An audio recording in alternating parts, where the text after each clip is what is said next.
So let me just introduce Lillian Reiki. Lillian is happily married to Andrew and has been for over 32 years, a milestone in itself. She has 2 adult sons. Originally, she was a primary school teacher and became a parenting strategist because of her own journey with her youngest, who was diagnosed over 24 years ago. So he was diagnosed with ADHD, ODD, and childhood depression at aged 4. So it was a very big journey for them.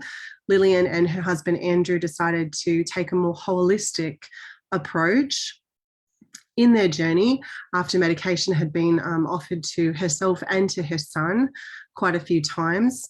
Over the last 20 years, Lillian has been featured in many times on TV and radio and podcasts. She is the author of 6 books based on her family's journey, and also conducted many hundreds of seminars and workshops, both online and live. Lillian has a huge passion for empowering parents to enjoy happy and healthy children and relationships. And she now partners with her eldest son, who is a naturopath, herbalist, and nutritionist, and conducts online masterclasses in parenting and helps with the parenting courses. Lillian is also an advanced trainer in the Nurtured Heart approach. That's the NHA, which is her beautiful heart-centered way of communicating and relationshiping that she believes every family should understand and learn. She loves to share her passion for the Nurtured Heart approach with as many families as possible. And as a patron of that program, I can tell you it is a wonderful, wonderful program. So as I said, Lillian is the adult mother of 2, or the mum of 2 adult sons now. The youngest son was diagnosed with ADHD, ODD, and childhood depression in preschool. Her eldest son, Nathan, became a naturopath and now assists with this program. She has a degree in Bachelor of Education, a degree in tried and tested parenting. She is an incredible parenting strategist and a seminar and workshop facilitator now, helping thousands of families with the Nurtured Heart approach. So without further ado, Lillian, I would like to ask you to say welcome and thank you so much for conducting this masterclass. I'm so excited to share this information with so many other parents. Thank you so much, Jenna, and I really appreciate you jumping on this evening to share with us. Jenna will be sharing a little bit more about herself at the tail end, but Jenna is an awesome mum, a solo mum of a beautiful teen boy. She homeschools him. She is an art therapist and a holistic therapist as well, an art therapist and a holistic counsellor. So holistic arts therapy, close. It's a mouthful. So we'll hear more from Jenna later. But welcome everybody. So we've got a bunch of people on Zoom. We've got people joining us on Facebook. If you are good at multitasking, we'd love to hear from you on both Facebook and Zoom. Love to see the feedback coming in on Facebook, and both Jenna and Nathan will be interacting with you this evening. If you have any questions, please pop them in. We will do our best to get back to those as soon as we can, but let's get going. So I'm going to share my screen.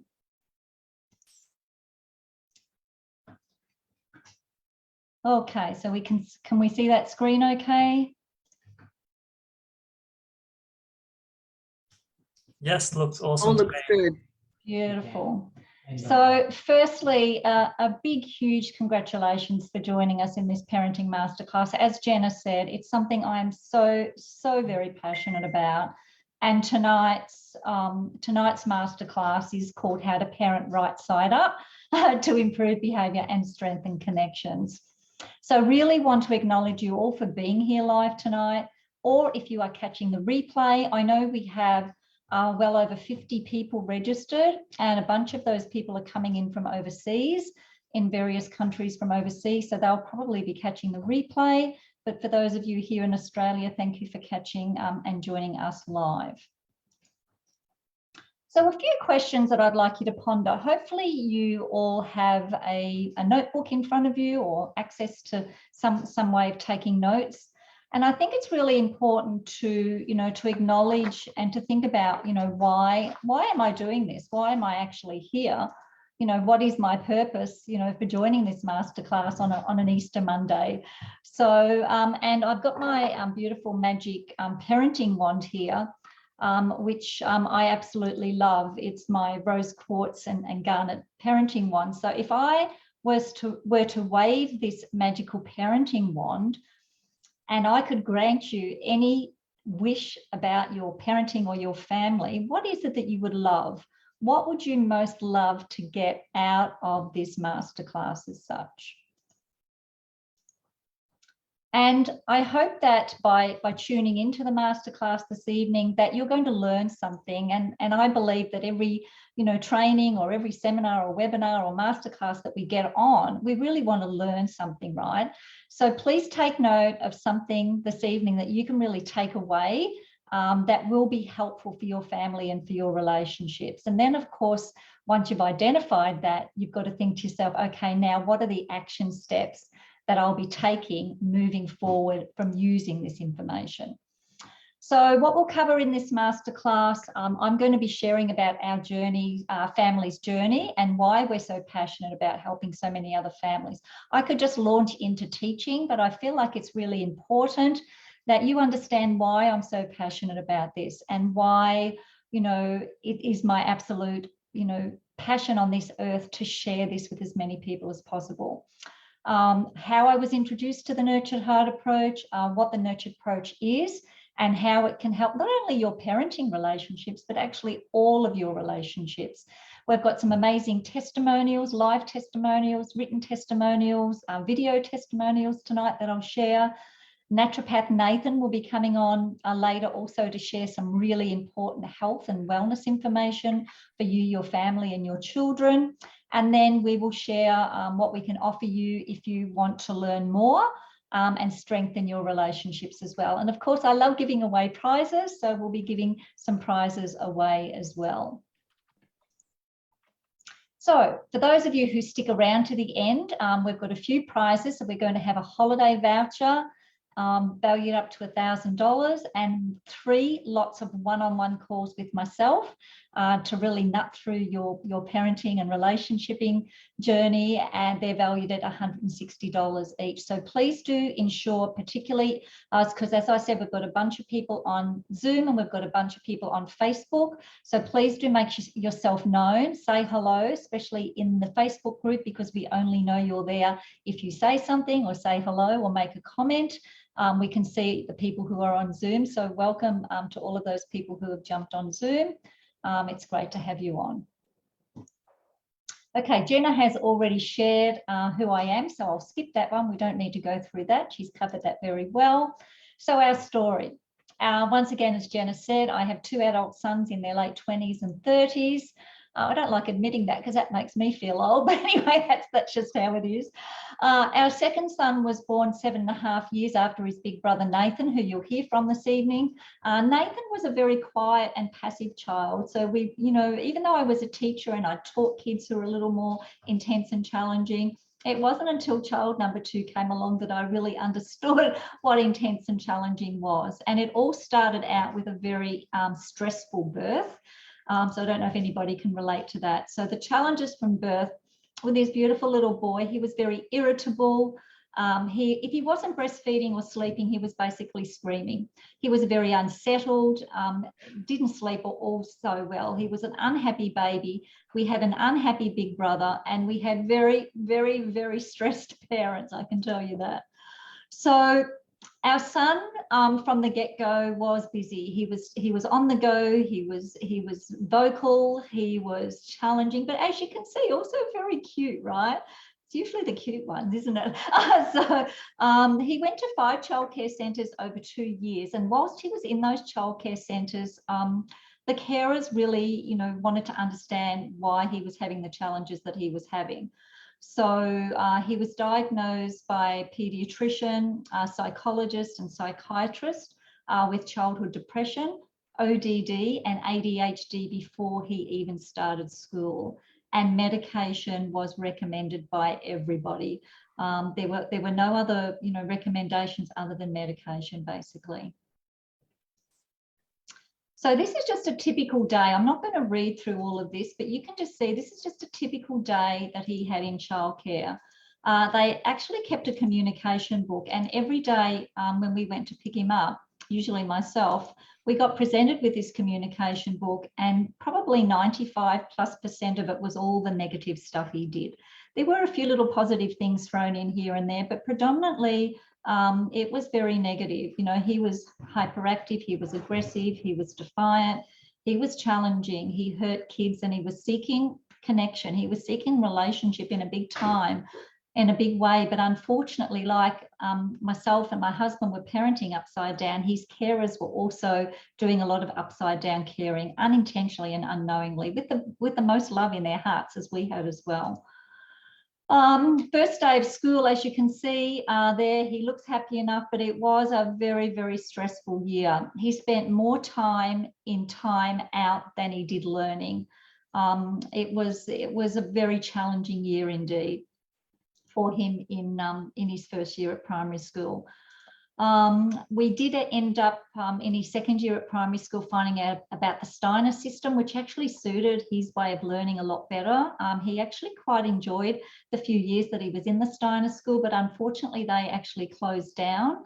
And he had to go to a regular primary school again, and then we decided to move interstate, so he then went to another primary school. That didn't end so well, so then we sent him to another school. So he did chop and change a lot of schools, both due to relocation and basically that things just weren't working out for him, or we were kind of being asked to leave, if that makes sense. So in year 7, after him being in 2 primary schools in 2 years, we decided to then put him into a private school. So we were lucky that year 7 was the start of middle school, so we could start him at a new school without it being obvious that he was being swapped from another school. And he ended up with a school record at this school. And you might be thinking, wow, Lillian, that's pretty good, a school record. But it wasn't for a positive thing. He was actually asked to leave that school at the end of first term in year 8. Because of his school record. He had the most number of what they call red cards in the whole school from year 7 to 12. And they had this disciplinary system that started with yellow card, then went to green, and then to blue, and then to red. So it was really focusing on the things they were doing wrong instead of looking for the things they were doing well. So it was very, what we like to call in Nurtured Heart approach, again, very upside down. So we basically got asked to take him out of that school. We were told if we didn't voluntarily take him out that he would be expelled.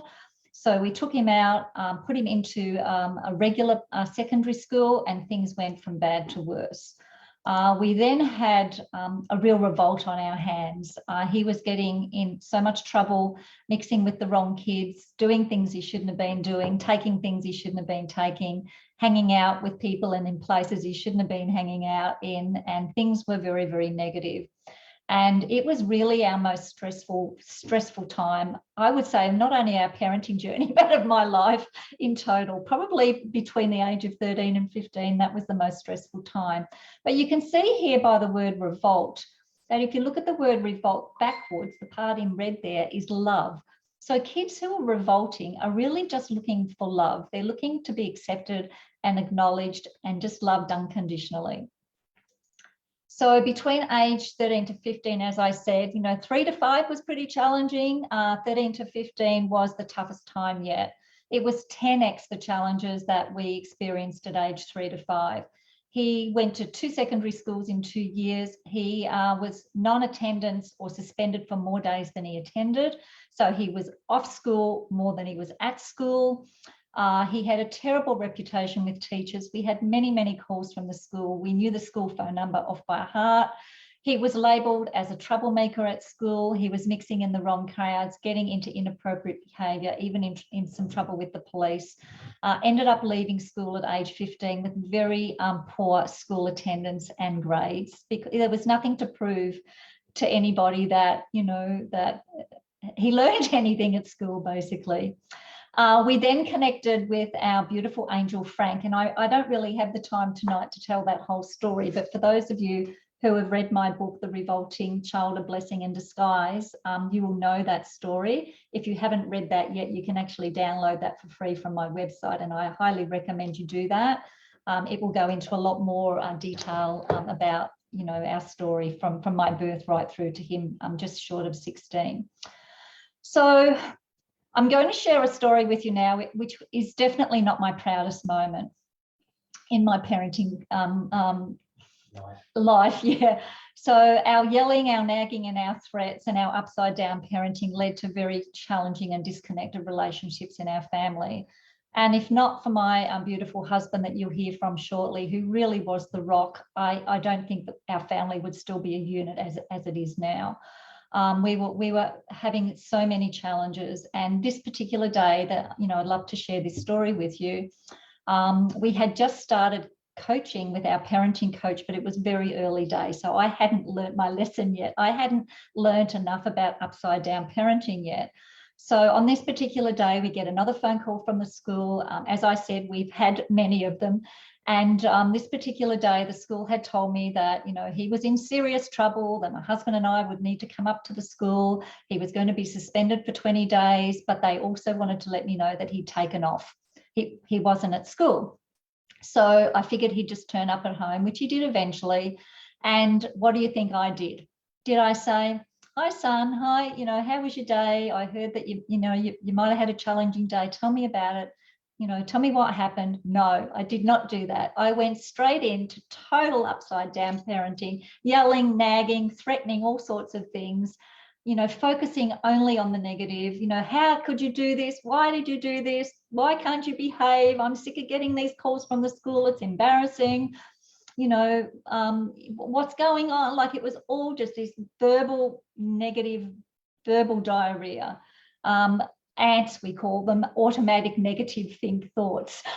So it was very, very negative. And with that, of course, he used some choice words. At this stage, he's bigger than me. He's probably 15 by now, bigger than me. And he said, "Bleep, bleep, bleep, bleep, mum, I'm out of here." And once again, I thought, oh, he'll just turn up, when he's hungry, he'll come back home again. Unfortunately, he didn't. And I really, when I reflect back on that, I know it was because he knew he'd probably mucked up at school somewhat, but instead of who should have been his biggest supporter and fan, his mum, instead of me, asking him how his day went and giving him the opportunity to share with me, I just went straight into all the negative. And I don't know if anybody on here relate.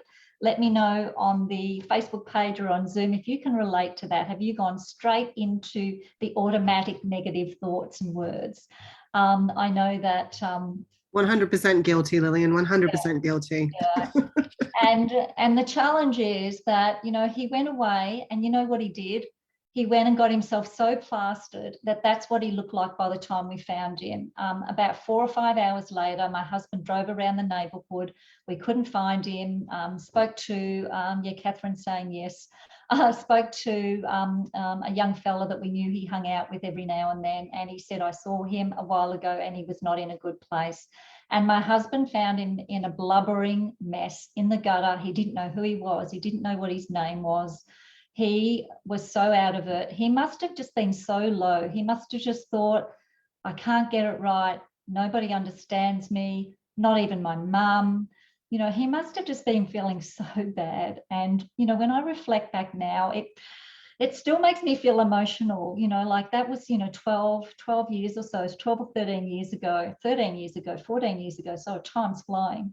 And it's still, my heart's actually pumping. If you could feel my heart right now, it's pumping, because I have so much regret and so much remorse over that incident. But in saying that, I have a lot of gratitude as well, because it did end up being a healing for us and our family, because luckily we were starting to coach with Frank. And while our son was in an absolute stupor, we had to bring down a mattress from upstairs to downstairs. He literally couldn't stand, speak. He was totally out of it. We've got no idea what he took. I don't think he even knew what he took. To get that out of it in that shorter period of time, he must have done some pretty heavy consuming of whatever he consumed. So we mentored with Frank while our son was out of it, and he taught us to turn the way we were communicating with him right side up. So as he started coming out of that drunken stupor, we were there as his biggest supporters and fans, to unconditionally love him. It was really challenging for me not to say, "What did you do? Why did you do it? How could you have done it?" But because we decided to change the way we communicated with him, that was really the beginning of our healing journey. And we went from the total, revolting child to just a few months later to a completely different child. And it wasn't because he changed. Guess who changed? Put in the chat box, who changed? We did, his parents. So often, we blame the kids for being bad kids, but we have to look at ourselves. Our mentor said, if you have a revolting child in your home, then you must look in the mirror. You must look at the parenting. And it's not to blame us, because we don't know what we don't know. And that's why I'm so passionate about sharing this now. So he had a very tumultuous, not healthy relationship with his big brother. Even though Nathan was a lot more mature and sensible, he struggled with having a younger brother who totally took total control over our home. And I'll share a story with you in a little while about how adversely that actually affected Nathan as well. But the healing started to begin, because as our son saw us seeing him more and recognizing him for his beauty, for his greatness, for his qualities, instead of focusing on all the negativity. I mean, the difference in him, it was like, what's that, beam it down, Scotty. It's like, an alien came and beamed down and took the other kid and replaced him with a new one, because he saw himself in a different light, right? He saw himself as a different person because of the way that we, just chose to change the way that we were relationshiping with him, which is why I'm so passionate about this. So I'm going to hand over now to his amazing dad, Andrew. So Caleb and Andrew have been in business now for over 10 years. And I've got to tell you quite transparently, in those couple of years between 13 and 15, they did not get on at all, because they're very much the same. They're very similar to each other.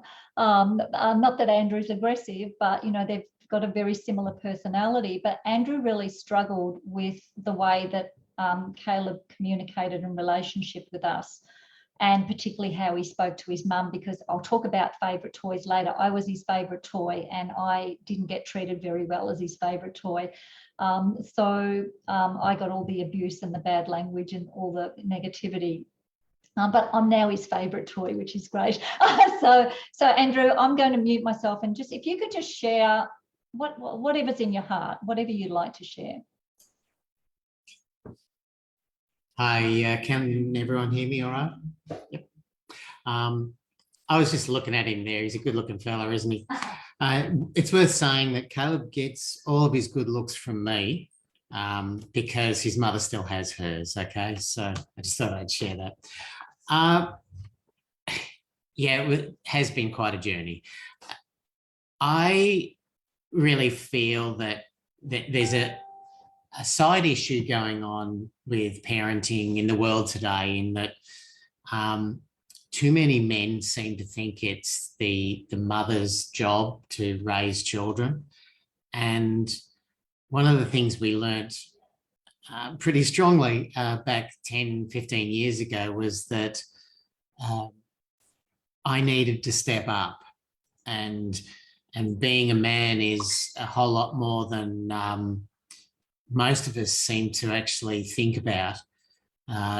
Being a positive role model and is something that's just brandished around. But I discovered that if I wanted a calm, gentle, caring person, our son to be that way, then that's what I needed to be first. I needed to treat him with the utmost respect, no matter what, if I wanted him to never drop his respect for me. And hey, 10 and a half years now of working generally within a few metres of each other, without a single argument. This works. And as Lillian said earlier, we were, Frank, she calls him our saviour, because at the time, well, we were virtually had our hands out saying, please help us, something, somewhere. And indirectly, we ended up being connected with Frank, and everything that he shared changed so much for us. And a few years later, Lillian came across the Nurtured Heart approach, which really is a systematic approach to communicating everything that Frank tried to tell us.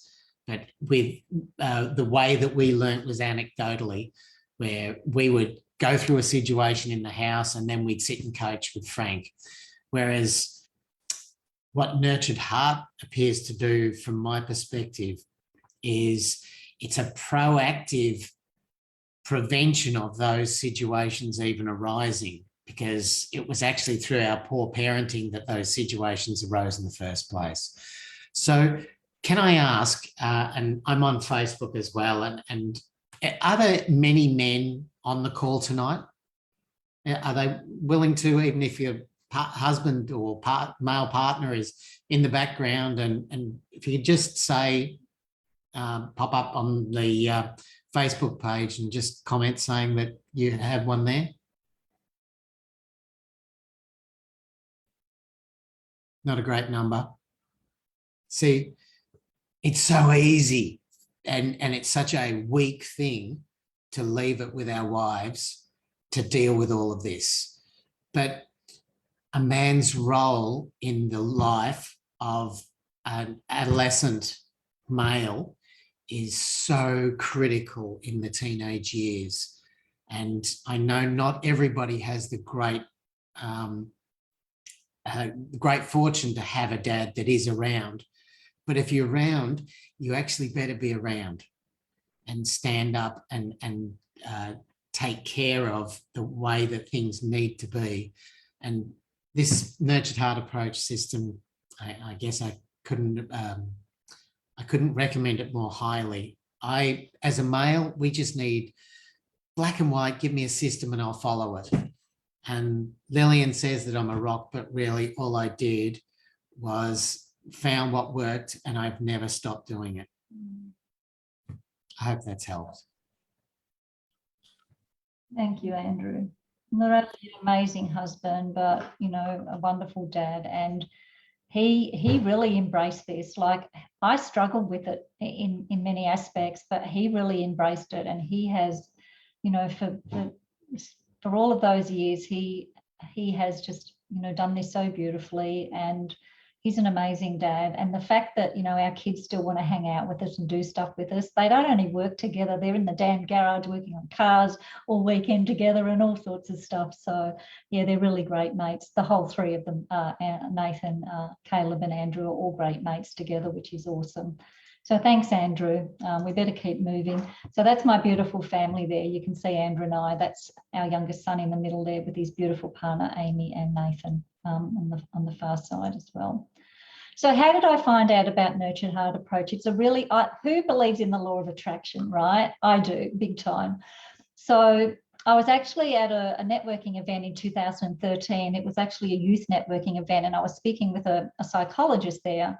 And, you know, we were chatting and I said, what do you do? And she asked me what I did. And when I shared with her what I did, she said, oh, I think I've just heard about that. Is that the Nurtured Heart approach? I'm like, I don't know what the Nurtured Heart approach is. I said, this is the Lillian Reiki approach. Anyway, so I wrote it down in my notebook, went home and spent like 4 or 5 hours Googling the Nurtured Heart approach. And it aligned. I was like, oh my gosh, I love this. I love this. This is so much like what Frank taught us. Even though what Frank taught us wasn't the Nurtured Heart approach, but it was in such energetic alignment with it. I ended up actually becoming, doing the very first, I did a whole bunch of training even before this event in 2014. But the first time that Howard Glasser came out to Australia, I was there, and I was one of the first Nurtured Heart certified trainers in Australia. And I then went on last year in June to qualify as an advanced trainer. So it's something I'm extremely passionate about. And I'm on good terms with Howard Glasser. I even asked him to send us a personal message. Howard, by the way, has written about 13 books, and he's very, very well known, particularly over in the States, for his work. The Nurtured Heart approach is actually 30 years old. They've just had their 30-year celebration. So I'll let you hear how we say hello. Hi, Lillian. Hi, my friends in Australia. I am so happy you found your way to the Nurtured Heart approach. You're in the best of hands. and I hope you enjoy the ride. It will be revealing and fun and empowering. Be well. I love Howie. He's so gorgeous. He's in his 70s now. He's very eccentric, but he's just the most beautiful man with the biggest heart. And he really just wants to help transform, children worldwide. So initially the Nurtured Heart approach began for transforming more the intense children and the ADHD children, etc. But now really we've come to realize that it's here to help, all children to flourish in so many beautiful ways. So improvement isn't good enough in our eyes. It only brings about temporary change. The Nurtured Heart approach really is about bringing on transformation, which I've seen time and time again as I've been teaching it over the years. So I'm only going to have time to do a really quick run through this evening. Obviously, this is a masterclass, and we've only got a certain amount of time. And I'll do my best to give you an overview so that you get a basic understanding of it, but it's based on 3 stands. And we know, the word stand is, for something that is very purposeful. So when we stand for something, what does that mean? We get clear, we get resolute and precise, and you can't take a stand if you're wishy-washy. So with the Nurtured Heart approach, you can't be wishy-washy. You have to really, take a stand. So the 3 stands are stand 1, absolutely no, stand 2, absolutely yes, and stand 3, absolutely clear. So stand 1, absolutely no.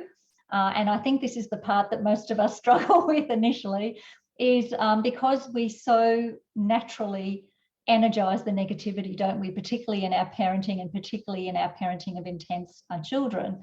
So stand 1 is I refuse to energize negativity. I will not reward negativity in the form of disruptions and outbursts that distract children from their greatness with elevated energy connection or relationship. And I'll really be intentional to watch where my energy is flowing. And I'm sure you've all heard of that saying, where attention goes, energy flows and results show. So we all pretty much, energize negativity from time to time, and some of us do it a bit more naturally than others. So it does take, practice and diligence to really, to not continue, energizing the negativity. But there's no, mandate to never drop the ball, or else on this stand, if you do find yourself energizing the negative, we just simply do a switch it or a reset. And then we reset ourselves back to looking for what's going right. So even if you've gone way, way down that bumpy road into bad lanes of negativity, you can find your way back to this stand in the space of just a single breath. So you just stop, switch your thoughts and choose another way.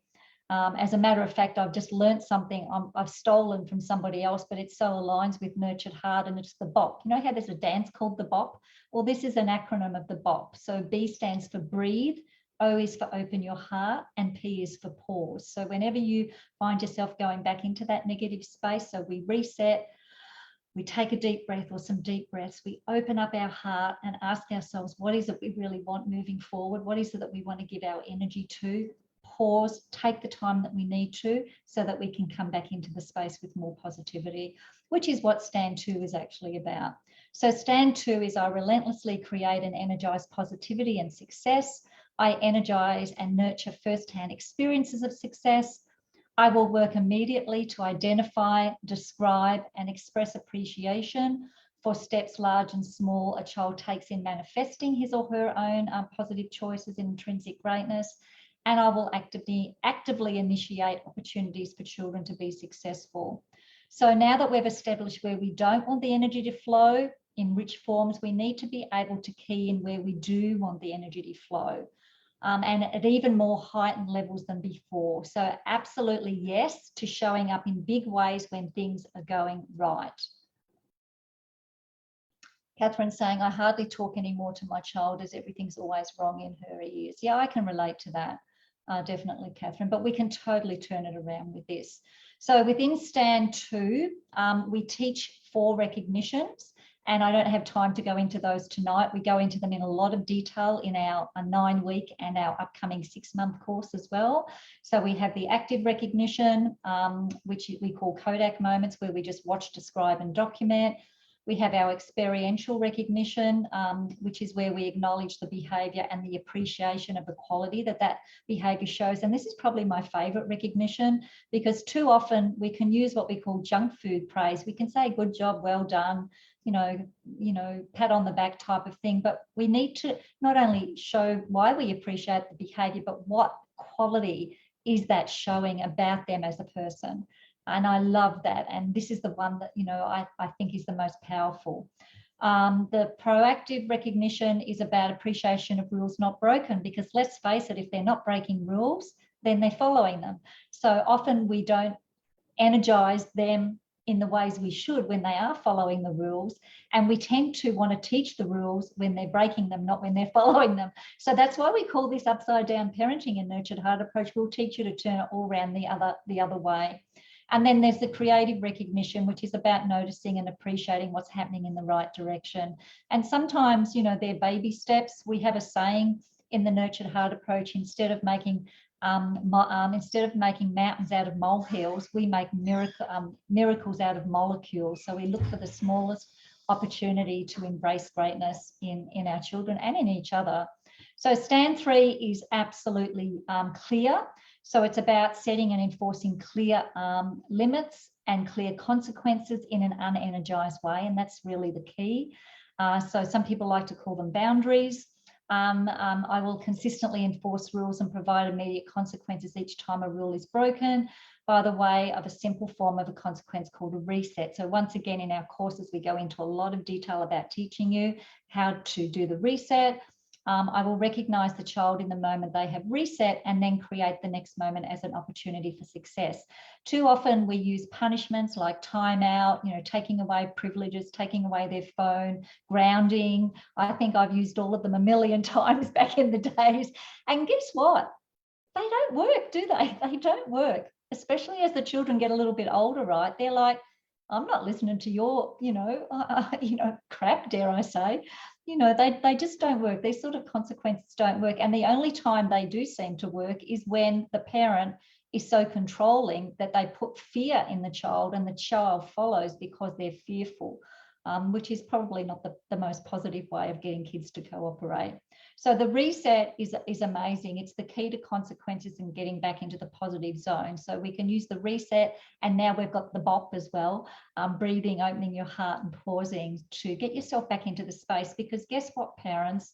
If we're escalated, if we're not in a good place, if we are, wanting to yell, scream, nag, threaten, punish, and do all of those things, then we can't be in the right place, can we, to come back and, in a positive way. So we need to learn to reset ourselves.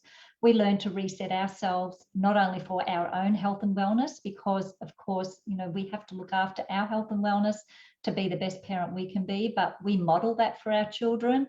If our children see us resetting ourselves, then that's going to be a good example to our children as well.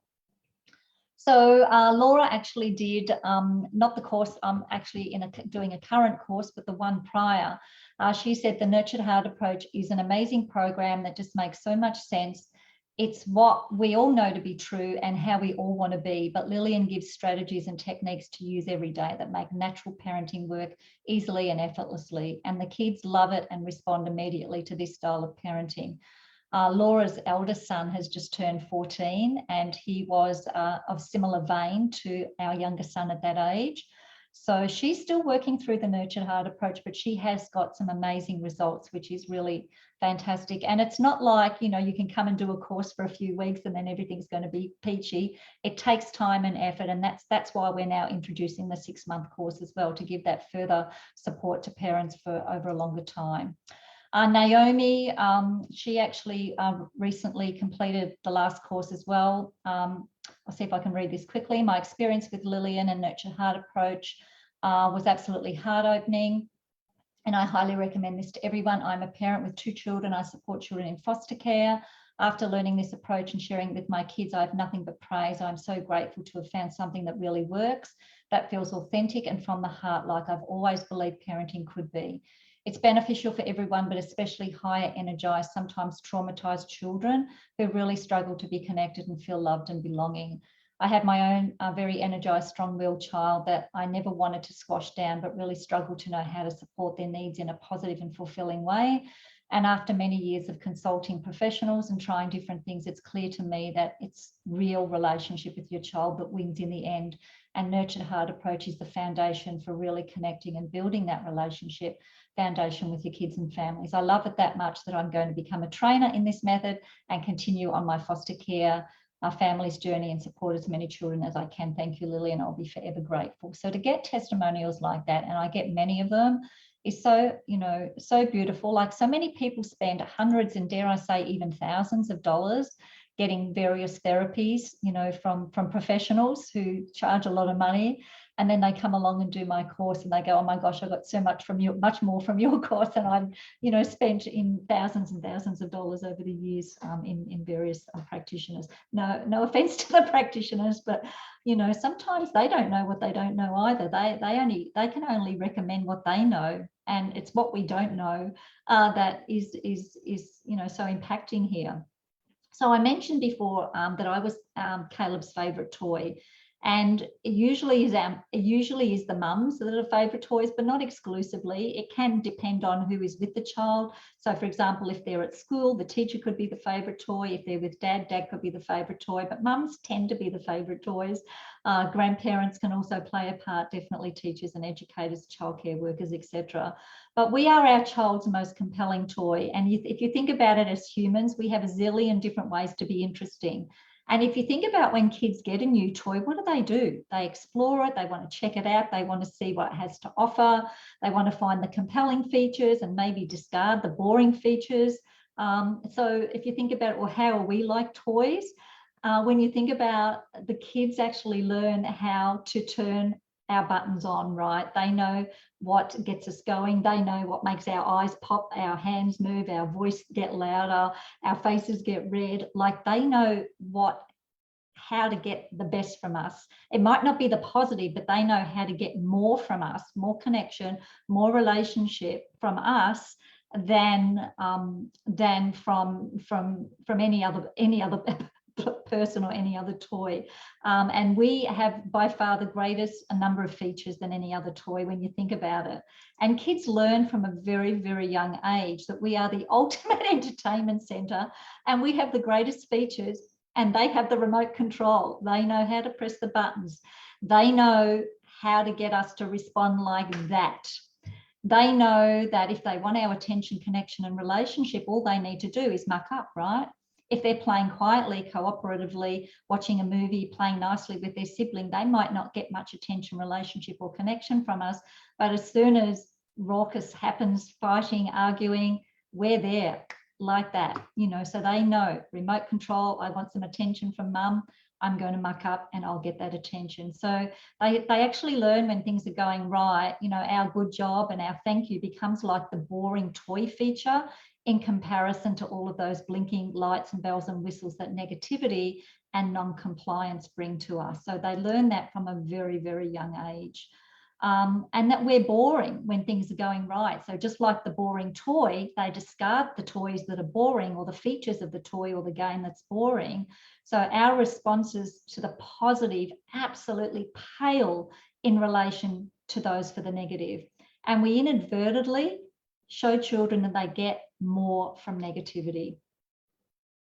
And when I think about it, it's absolutely true. And until I learned about the Nurtured Heart approach, I had absolutely no idea about this. Now, I just wanted to share something with you, and I think it's worth me spending a few minutes to do this, because there might be people on the call tonight that, like me, might have more than one child, and they might have one child who is intense and challenging and the other children. I don't like to say some kids are regular and some kids are not regular. They're all kids, but some kids do come to us with more intensity, don't they?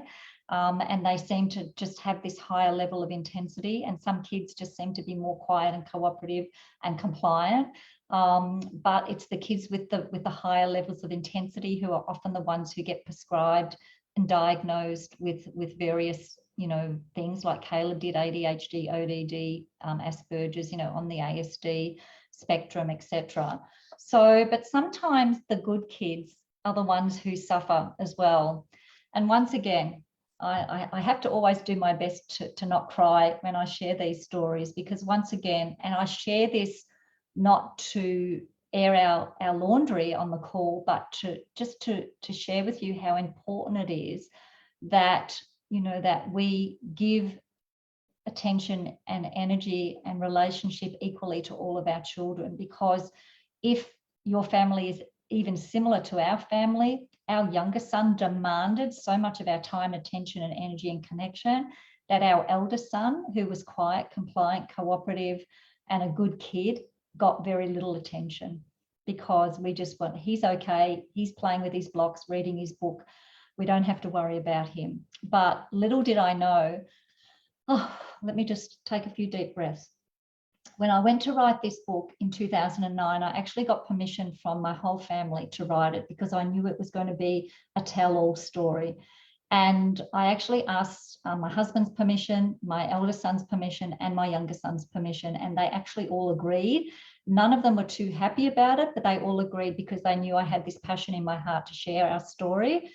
And when my eldest son, who at the time of writing this book was in his early 20s, shared with me what he shared, it pretty much broke my heart, because I didn't realize how much he was hurting and how much, you know, the challenges that we were having with his little brother actually affected him. I'm not going to read this, you can read it in the book, but he actually told the story of at age 13 that he climbed up in a tree, made a noose, and I know whatever he does well, so it would have been a really good noose, and he actually attempted to take his life. You know, it was just a split-second decision that he actually, you know, decided that, you know, that how this could hurt us as his parents, that he didn't. And I know that the journey that he's had since then and what he actually does now to help people with their health and wellness is also in part because of our journey. But he suffered terribly, you know, because of our family's journey, because he didn't get the connection and the relationship that he deserved. We gave him some junk food praise, you know, we said, good job, thank you, well done, but we didn't really acknowledge him for being so awesome and, you know, so helpful. I mean, the things that Nathan did, he shouldn't have had to have done it at his young age. And we are truly grateful, Nathan, for everything that you did do. And I'm sorry that you had to go through that.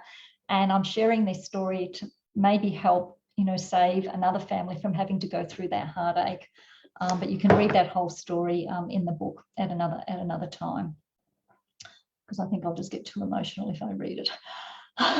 So when are we radiating the most energy? If you think about some times recently when your buttons were pushed, when things, you know, what really made you react vibrantly. I want everybody to think about an incident, you know, maybe in the last few days or the last few weeks, that happened that was a negative incident, and think about, you know, did you come more to life when the kids were being cooperative and well behaved and playing quietly, or was it in that negative situation where the kids weren't listening, where they were breaking the rules, being uncooperative, disrespectful, arguing, etc.?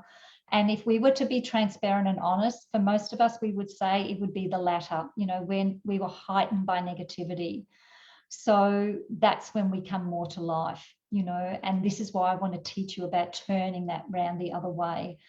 We radiate more energy when we're threatening, when we're punishing, when we're reprimanding, nagging, lecturing, yelling. If there's somebody on the call that hasn't done a bunch of that, let me know and I'll give you a medal, because I think, you know, as parents, we've all done so much of it. Yeah, absolutely. Thanks for your transparency. Jenna said, still struggling. I lost it last week when I felt my son was being disrespectful. Yeah, absolutely.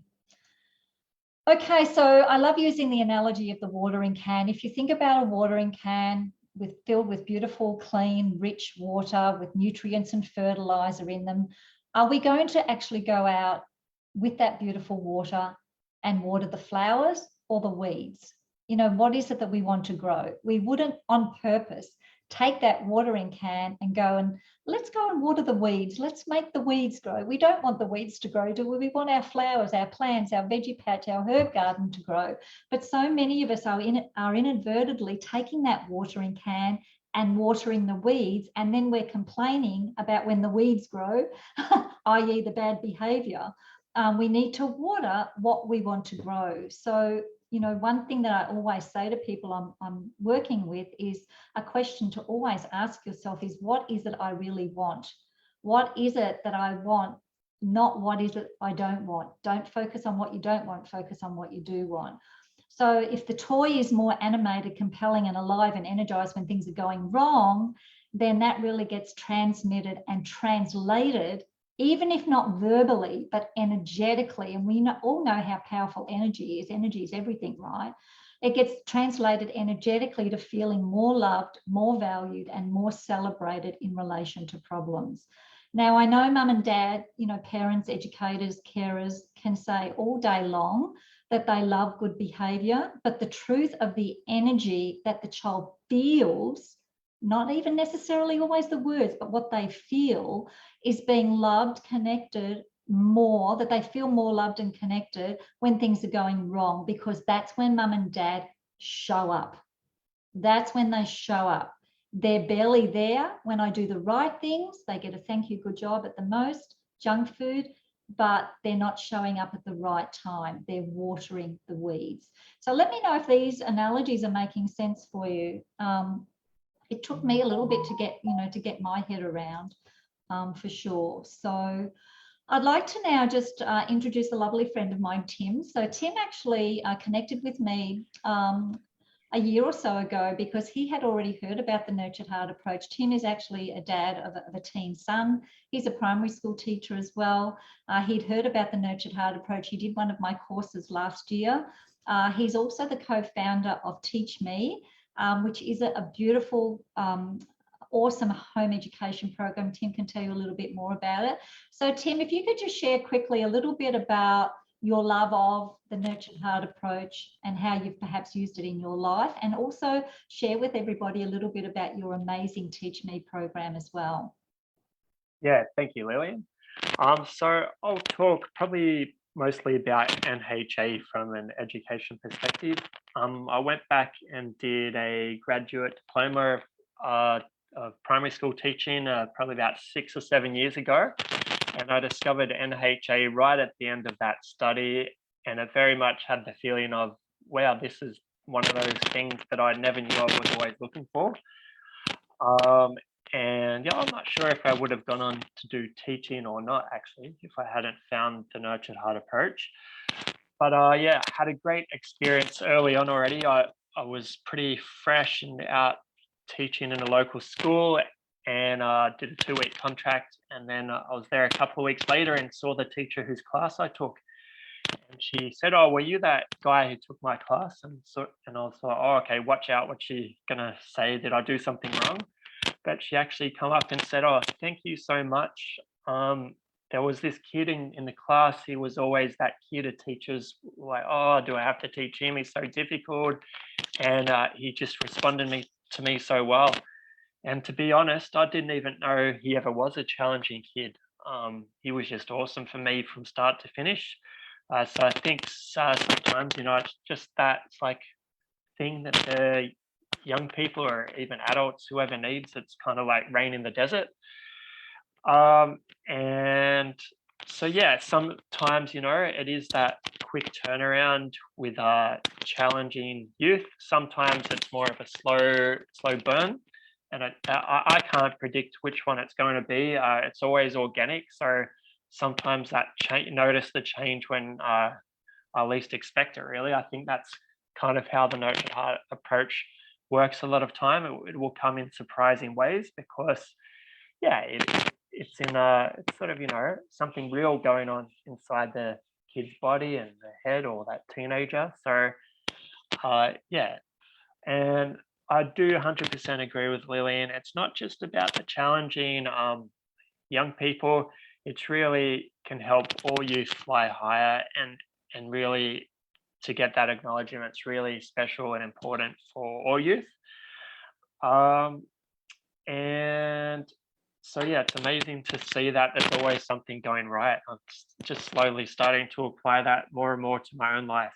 But I did the Nurtured Heart approach for about 5 or so years in primary school setting, and that really kept me going in the mainstream system because I didn't agree with everything about it. But that Nurtured Heart really kept me passionate of interacting and connecting with young people. And now I've started a program co-founded called Teach Me, which is with number one, it's a chance for teachers who are now our mentors to interact with the youth in a way that they want to, because how many, say, teachers in the system really get to teach how they want, the way they want? Probably somewhere close to zero from my experience. So it's that ability for the mentors to do what they're passionate about. And with all the crazy things happening in the world, we're really creating a supporting and safe space through a private membership group. So people can join, become a member in our private members area, connect, and be exposed to great people like Lillian and rites of passage facilitators, people like that. And then the learning, it happens face to face. That's, I don't know, I just think bring back the free hugs, I say, with all everything happening in the world. I think that face to face is really important. We don't want kids home on a device all day. I don't think that's so great. And I don't think it's a great sort of pedagogical model either. So yeah, we've got Teach Me. We're operating small groups of 6 to 8 approximately. And it didn't take me long to delve into homeschooling to realize that it's actually empowering, but we don't need the mainstream system at all. If going to uni is something that families are interested in for their young ones, then it's so totally available through a number of different avenues without having to go through a mainstream school system at all. And Teach Me is here. We can support parents in that if that's what they want, and also, take a bit of a life skills approach. So we're concentrating on the fundamentals, the important stuff, without trying to push kids to learn 100 million things, which maybe they're never going to use in their whole life.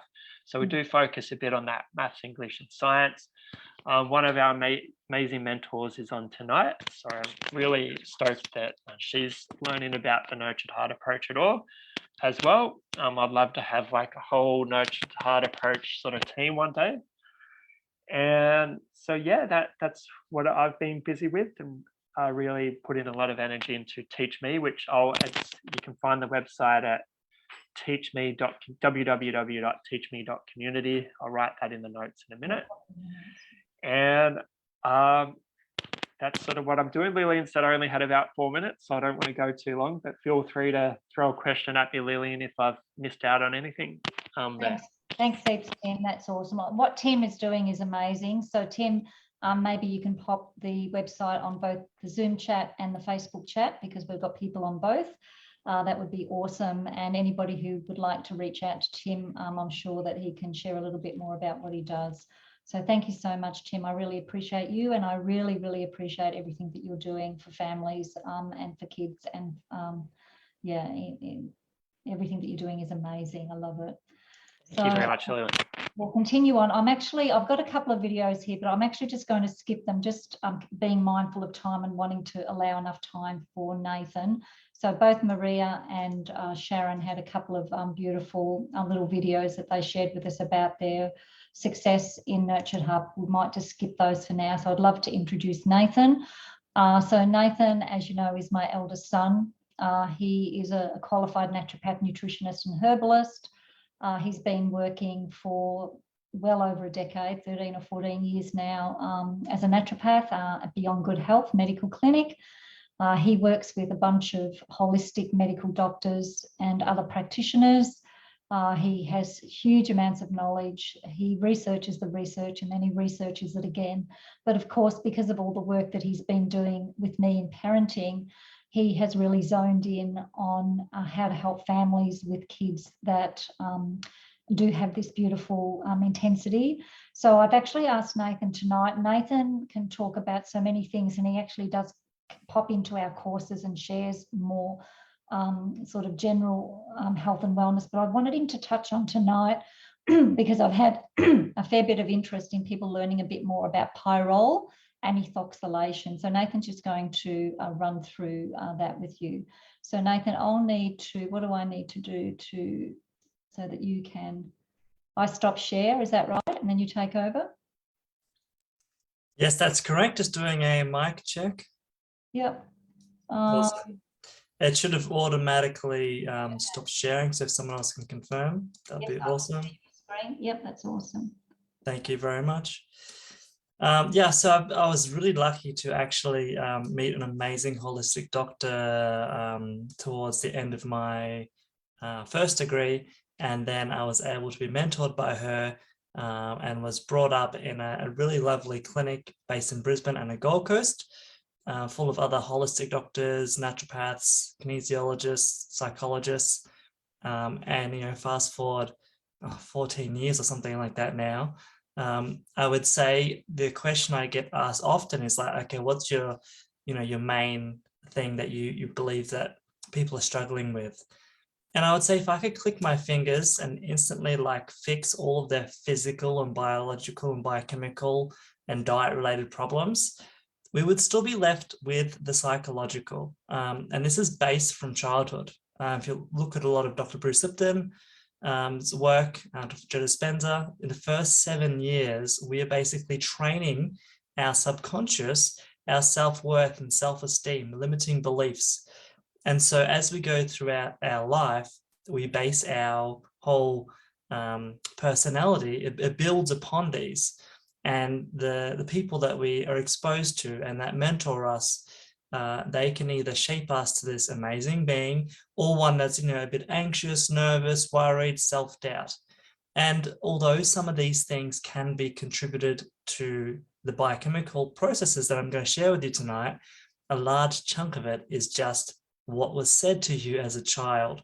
So even if I did have that power of fixing everything, what would have happened if you could go back in time before the 7 years had finished for that child or that person, the adult sitting in front of me? If I could do something about that first 7 years, that's where things I really believe change, because it would change completely who they are and how much stress is being placed on their body because of the way that they think. And the way that they think is going to affect the way that they act and what they do to their body and how they end up, you know, 30, 40 years later, or even younger, sat in front of me with some chronic disease. So yes, tonight I'm going to share very quickly some methylation and pyrol issues, because essentially the way we feel is really coming from our brain.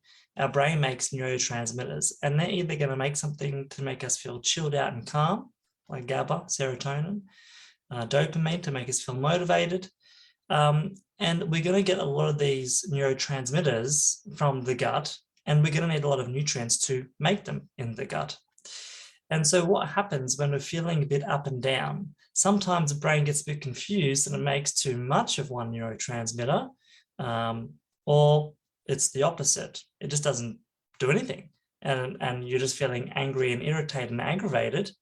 And you might be noticing your child displaying some complete irrational behaviors. And I guarantee the external picture of what's happening to them yelling and screaming is nothing compared to what's happening inside them. It's a small reflection of what's going on internally that you're seeing. And so if you can quieten that down internally, you will see a change externally. The thing to remember is that can take time to quieten the internal down. And so it's a matter of making sure that you're not creating a psychological problem by linking their behavior with certain things. So if that thing comes up again, it might be every time you go to the supermarket and you're going through the aisle or whatever the thing may be, that their mind hasn't linked that to a certain state that they got in trouble or got embarrassed or got yelled at previously. And so that's why I really love the Nurtured Heart approach, because it's teaching parents the importance of what we say, not to create these limiting beliefs and childhood traumas. And there's only so much that we can blame on our genes. I mean, it is about 10% of the problem. And so there's two things that I'll share with you tonight. And one is called Pyrol Disorder. And this is virtually a depletion of certain minerals that occurs in an oxidative stress environment. And for those that don't really know about oxidative stress, well, these are things that we have the ability to change. We have influence over this. It can be physical, emotional. It can be what you're eating, what you're breathing in, what you're applying to your skin. Your environment is made up of all of these epigenetic factors that influence how your body works. And so if you're making your environment a healthy, congruent environment, then you'll see a reflection of that in the body. But if the environment is full of Wi-Fi and electronics all the time, and TV shows that are programming without even basically, looking at what's being said, you're just half listening, it's reprogramming your children and yourself. You're eating foods that is damaging the lining of the gut, messing up your microbiome. You can't even make the right neurotransmitters. All these factors we have control over. And if your environment is more the latter, where it's not so great, then there's only so much the body can do to keep self-regulating, to feel calm and collected. Again, some people are better able to deal with this because, yes, some of these things are genetic. Just touching off with the Pyrol Disorder. So I give the analogy is when there's oxidative stress, it's going to make this process worse. And oxidative stress can come from a virus, parasite, again, being in a classroom where you don't feel safe because there's a bully, or the teacher basically puts you in a box or you're a troublesome child and treats you accordingly. This stress causes oxidative stress. And if you look at the photo, the analogy I like to give is like an apple. You cut that in half and it eventually goes brown. This is damage happening to the cells of the apple. And same with our body, oxidative stress occurs. And when we put ourselves in the environment with lots of oxidative stress, it is going to rapidly create more of a pyrol problem. And when we do get the pyrol problem, that then goes on to amplify the problems that you're currently going through. Unfortunately, we're born toxic. You can see some of those stats there, and there's a good website, bodyburden.org. Children are born toxic. So I'm doing a lot of live blood analysis and heavy metal and mineral analysis at the clinic. And I'm seeing children just full of heavy metals and have a lot of mineral imbalances. So I know it's their environment that is influencing this. Now, with Pyro Disorder, again, some of us have more of a predisposition for the oxidative stress to create this Pyro Disorder. And if you can think of like a jug full of nutrients that your body uses to make calming, relaxing neurotransmitters, having Pyro Disorder is like having holes in the bottom. You're losing a lot of zinc and B6 and manganese and magnesium and vitamin E. And if your diet and your gut is not amazing and you're topping that up fast enough and you eventually get low, all of a sudden your body doesn't have enough to go around. And now you don't have enough of the correct building blocks to build enough of these neurotransmitters. And you're going to have, being anxious, worried, depressed, irritable, angry, outbursts. You might even be labeled with being on the spectrum somewhere. There could be some auditory processing disorders, all from an imbalance of your biochemistry. And the other one, if Pyrol Disorder was the supply of nutrients, methylation is like the programming. It helps our genes switch on and off and send messages. Imagine you're at a set of traffic lights and you're waiting for the green light, and all of a sudden, both red lights occur and it just stays red. At some point, doesn't matter how calm you are, you're going to get irritated and frustrated and annoyed that nothing is happening. This is an undermethylator, which is majority of people. So their brain is receiving information and it's not being acted upon. There's a lag. The brain didn't have what it needed to say, hey, we need some serotonin to feel happy. We need some dopamine to feel motivated. It just doesn't do it. And so you're undermethylating. This process is just not happening. And then again, imagine you are sitting at the traffic lights and it goes green and you go, but then the other side goes green and now you got two traffic lights. There's chaos and mania. This is, 8% of people. The information coming into their brain is not even being analyzed or processed before the body responds, and it's responding with a lot of mistakes. And so their brain is so overwired that they just cannot even sit still. They're all over the place And it's very hard to get things in. It doesn't matter how logical you are. Their brain just is not understanding it. It may as well be a different language you're speaking to them sometimes. And it may not be all the time. It just might be when they're reaching a point where all of a sudden their body has too many things to deal with, and now their methylation is causing them to have issues.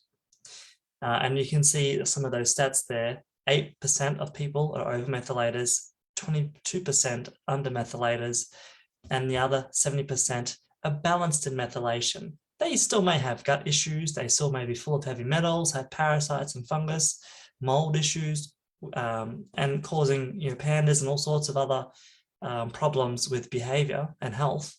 But at least their brain is knowing what to do about it. We just need to help their body be able to achieve it. And so going back to genetics, as I said, only 10% of the problem is blameable on genetics. You may have heard that MTHFR gene. There's about 10 methylation genes. That's just one of them. And so in a blood test or a buccal swab of the saliva inside the gum, we can check if you have this gene dysfunction. But more importantly, that doesn't tell us right now how you're actually methylating over or under. And so we can test for that. But first of all, in general, you just want to make sure you're giving your body the building blocks, the raw materials to make enough neurotransmitters. And so good fats, plant-based protein, if you're having meat-based protein, grass-fed, grass-finished, including organ meats, these are where all the nutrients are. You want to give your body the best resources. We also want to make sure we limit those oxidative stress, the epigenetic factors, whether it be being in a stressful environment, negative self-talk, other people talking negative around you, yelling and screaming. The whole nurtured heart approach is really removing a huge chunk of what generally is causing people oxidative stress from a psychological perspective. And it is making sure that for the first 7 to 8 years of a child's life, not being programmed a certain way to fail later in life. The amount of patients I see sat in front of me with some chronic health condition or have hit rock bottom, usually I ask enough questions and it's come from childhood, almost always. Now, the other thing, apart from changing that perspective, is doing some testing, as I just mentioned. So to test methylation, yes, we can test for that gene, but that doesn't tell you as of right now, are you an under or over, or are you balanced? And so at the clinic, we do that. Sometimes it's generally not Medicare rebatable, but it's about under $100 to get all that testing done. We're testing for things like B12, homocysteine, whole blood histamine, ceruloplasmin, zinc, and this will tell us, is someone an over or under methylator? Pyrol testing is more of a urine test, so great for people who are not a fan of blood testing. That can tell us, do you currently have a abundance of these cryptopyrols that's draining you of all these nutrients your brain desperately needs to keep you calm, relaxed, happy. And so that's the basis of what I would do for someone, is look at their gut microbiome, look at their methylation, look at their pyrol, and check them for mineral and heavy metal imbalances. When you can do that and pair that with a very nice, healthy, congruent environment where the parents are speaking nicely, the siblings are speaking nicely, the child is speaking correctly, now all of a sudden you have ticked all the boxes and things start to shift. Often we see failures in previous treatments because we were only addressing 1 or 2 areas. We weren't looking at the person as a whole, and instead we were just trying to band-aid it. Even with a nutrient or supplement, sometimes it can still be as bad of a band-aid as medication. There may not be any side effects, but you haven't got to the true cause. And that's why I love working with Lillian and teachers like Tim, because they really make sure that what's going in here and what is being spoken is influencing how that person is believing in themselves, how that person is feeling loved.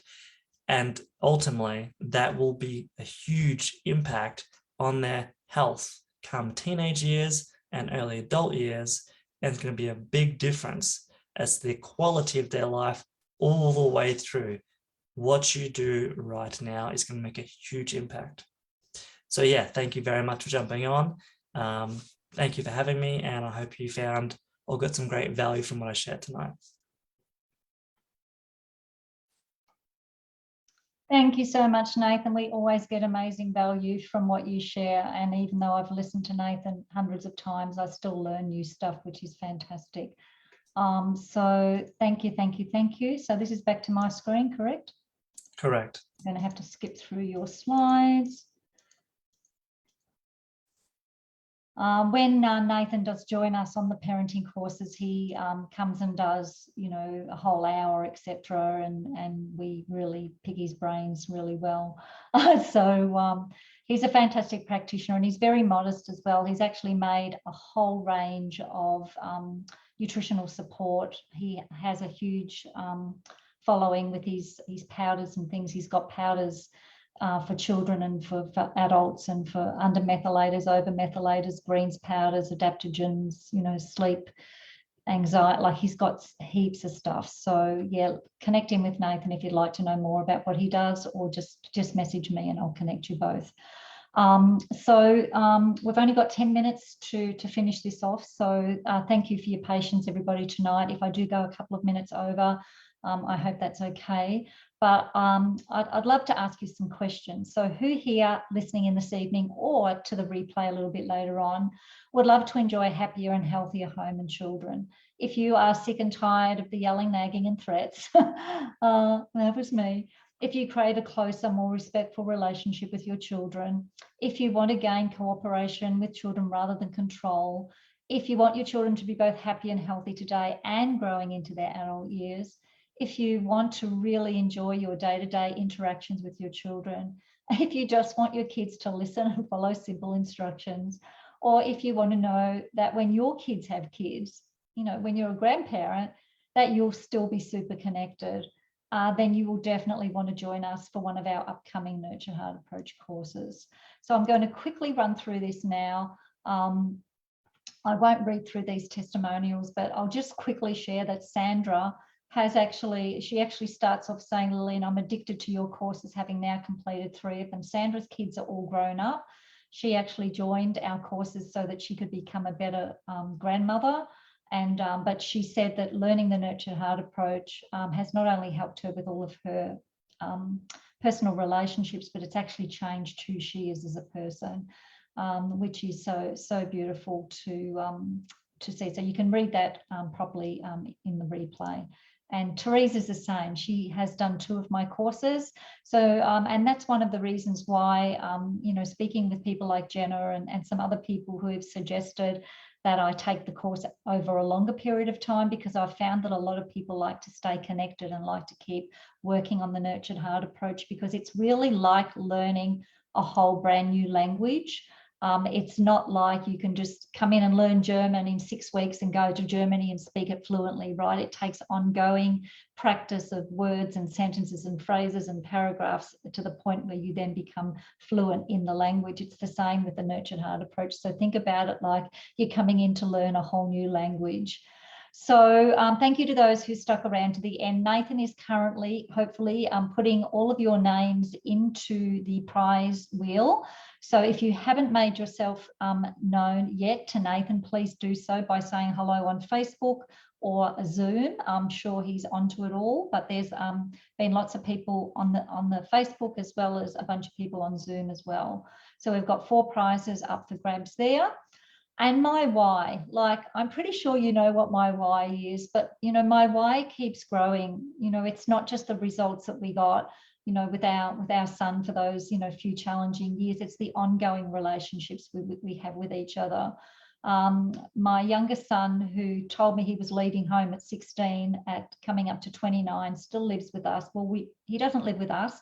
We share a home together, he and his beautiful partner and their dog. Hazel, so we co-share a house.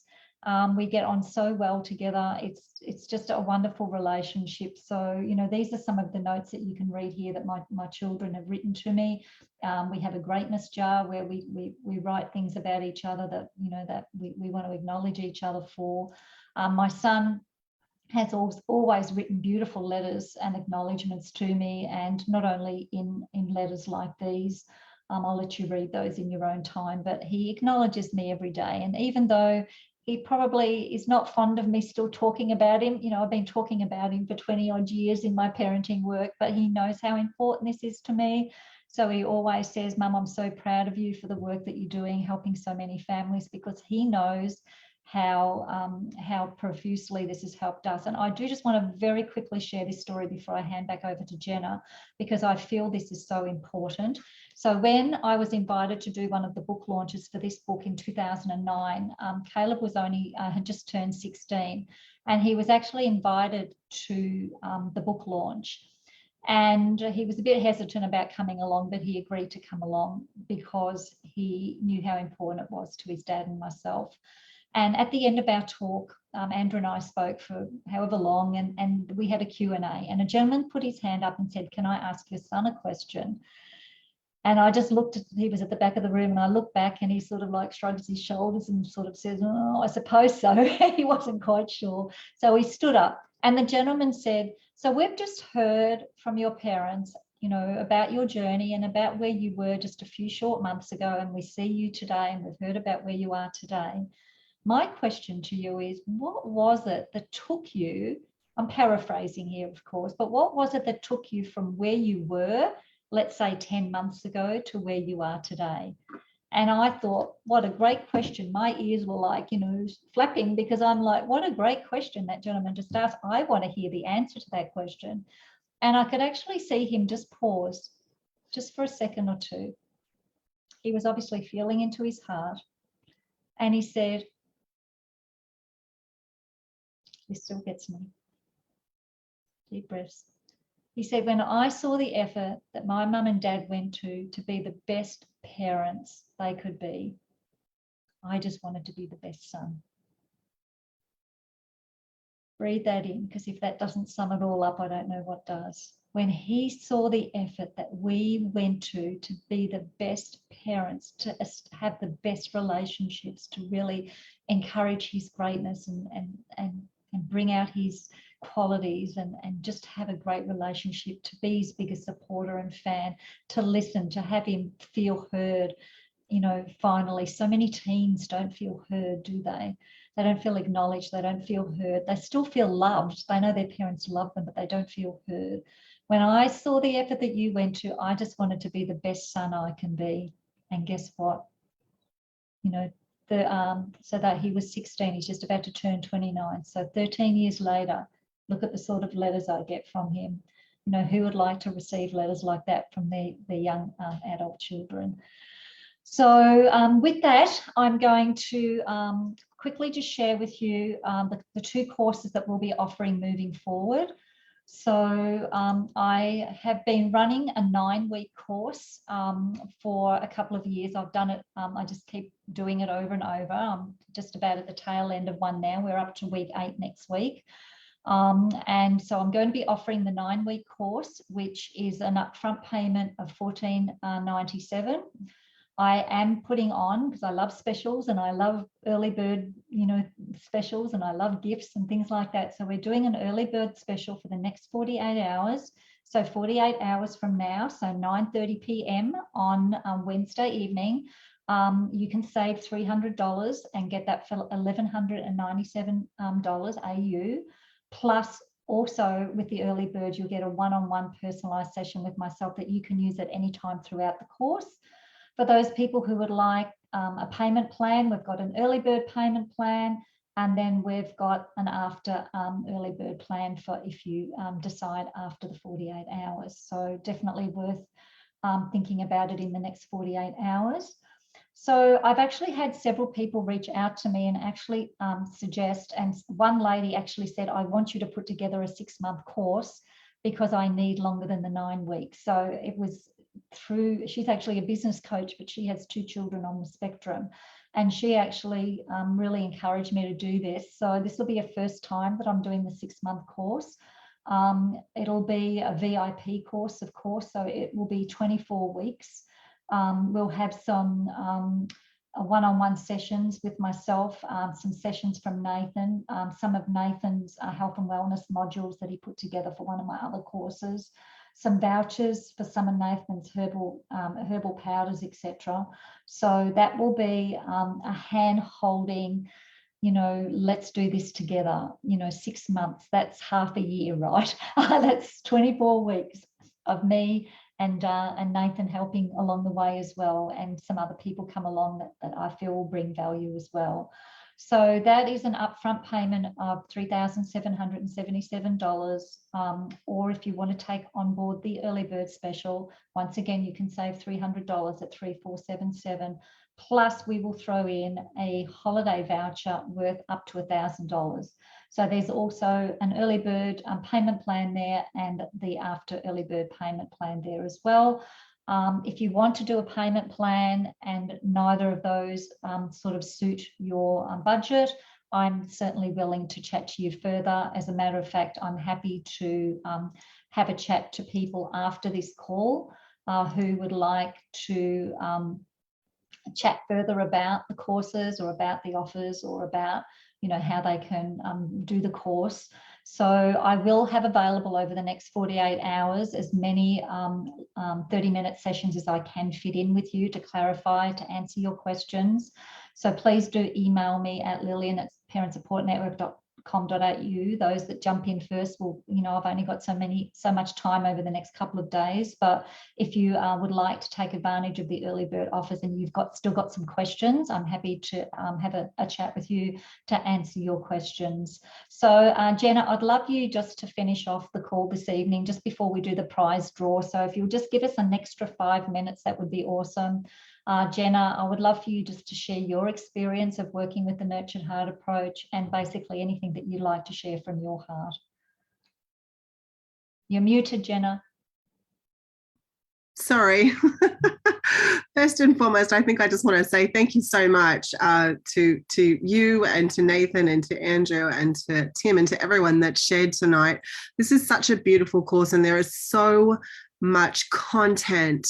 It is content rich, this course. And so, whilst I have been doing the 9-week course, I can tell you honestly, as a busy solo mum, I almost wish I'd done the 6-month course just because I feel like being able to have some additional time around all the modules and to kind of implement them slowly and to kind of see each week just a little bit more time, to be able to see the implementation of it.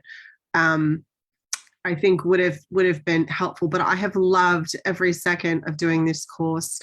And I would say to anyone out there, really I'm a huge believer. I believe that this is a meaningful course for all parents. And I think the earlier you start, the better it will be for you, to be honest. I don't have massive challenges right now. I did when my son was smaller. In fact, when you were telling your story earlier, Lillian, about your youngest son, I was like, wow, it's almost like a mirror. It's almost like a mirror image of what I experienced with my own son when he was a lot younger. He's now 15.